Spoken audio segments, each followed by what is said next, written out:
नन्ही सी परी। परी अपनी स्कूल की दोस्त और उसकी दोस्त के पापा की कार में स्कूल से घर की तरफ जा रही थी। अपने घर का एक कॉर्नर आ गया और नन्ही सी परी वहीं पर उतर गई और अपनी दोस्त और उसके पापा जो हैं अपनी कार में अपनी घर की तरफ चल पड़े। परी का घर करीब करीब नज़दीक ही था, जस्ट कॉर्नर के काफ़ी करीब। परी के घर के कोने पर उसके दोस्त हर बार खेल रहे होते थे, लेकिन आज क्या वजह थी जो वहाँ पर सन्नाटा छाया हुआ था। परी खेलते हुए कूदते हुए अपने घर की तरफ आगे बढ़ रही थी।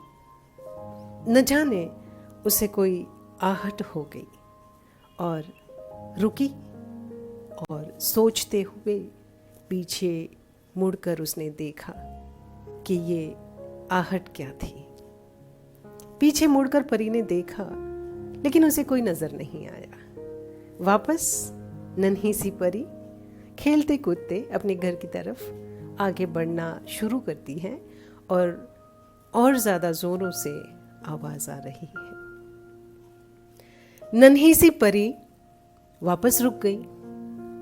अब थोड़ी सी डरी हुई थी, सहमी हुई सी परी ने पीछे मुड़कर देखा। एक डरावना आदमी उसके पीछे आ रहा था। परी और तेजी से चलने लगी और डर गई। नन्ही सी बच्ची है, डर तो लगना ही था। परी ने भागना शुरू किया और एक दीवार के पीछे जाकर छुप गई। डरावना आदमी उसका पीछा कर रहा था और वो सिर्फ उसके पीछे तेजी से भागा। परी दीवार के पीछे छिपी हुई है। वो डरावने आदमी ने उसे देखा है। अब हुआ यूं, परी के पास वो डरावना आदमी पहुंच गया।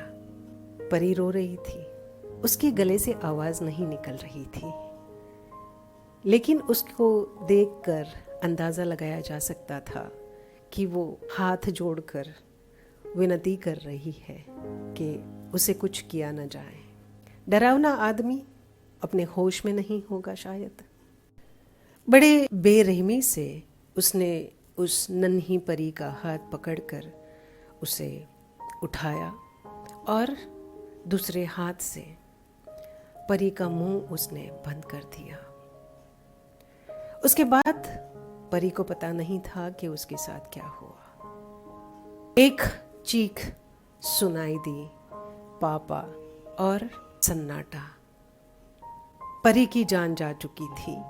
परी उस खून में लथपथ कहीं पर पड़ी हुई थी, उस दीवार के पीछे।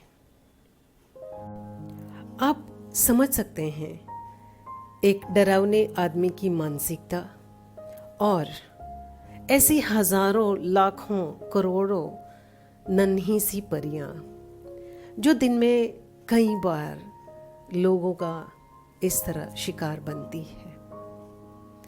आप सभी से मेरी एक रिक्वेस्ट है, आप सभी से मेरा एक निवेदन है, एक विनती है। आप अपने बच्चों को सही तालीम दें, डरना नहीं डराना सिखाएं, ऐसे हालातों से कैसे निकलना है ये बताएं, और ख़ास करके उस लड़कियों को रोना नहीं रुलाना सिखाएं। बच्चियों को इस तरह से अपने स्ट्रांग बनाना है कि ऐसी कोई भी मोमेंट उसके जीवन में आकर खड़ी है सामने तो डट कर सामना करे और उस जगह से उस पल को किस तरह उसे टालना है या टाला जा सकता है, उसका होश उसमें होना चाहिए।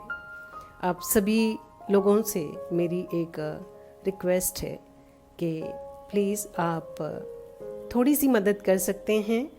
अगर मुझे आप सुन रहे हैं, मेरे आवाज़ आप तक पहुंच रही है, तो समाज को बहुत बड़ी मदद हो जाएगी अगर आप कुछ मदद करते हैं तो।